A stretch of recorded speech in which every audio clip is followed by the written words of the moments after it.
আহারে বাবা, চেষ্টা তো আর কম করতাছি না। তোমার ফুবা, তোমার মামা, আমি হাজার হাজার বাড়ি ঘুরে শেষ করে দিলাম। চেষ্টা তো আর কম করতাছি না। 1-150 পাত্রী দিকে শেষ করে দিলাম। চেষ্টার তো কোনো কমতি রাখতাছি না। কিন্তু বাবা, যখনই তোমার ছবিটা দেখে তখনই আর বাড়িতে টিকপার দেয় না। 500-1000 টিয়া দিয়া ভাতৃ দেখতাছি, টিহারে টিহা কইতেছি না। কিন্তু কি করবো ক বাবা, তোমার ক্ষমাটা যে কেউই পছন্দ করে না বাবা।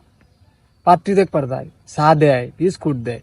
যখনই তোমার ফটোটা দেখায় তখনই চা বিস্কুটও সামনে টেনে গা গরম দিয়া বাইর থেকে খেদাই দেয়। এর মধ্যে একটা পাত্রী পছন্দ হয়েছে, কিন্তু হ্যারও প্রবলেম আছে। আগে এক স্বামীর ভাত খাইছি, স্বামী বিদেশ থাকতো, লেওড়া চেওড়া দুইটা ছাও আছে। বাইক গুডুমুডু করে পড়ছি ধরা, হেদা মেয়ার রাহে নাই, হেও তালাক দিয়ে দিস। 4-5 বছরের দুইটা বাচ্চাও আছে। যখনই হেরা তোমার ফটোটা দেয়, হেরাও মানে না বাবা রে।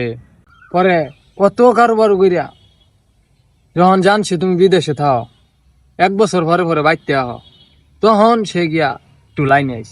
এখন তাইলে তুমি কি কও বাবা? তোমরা যেটা করো ওটার মধ্যে রাজি আমি।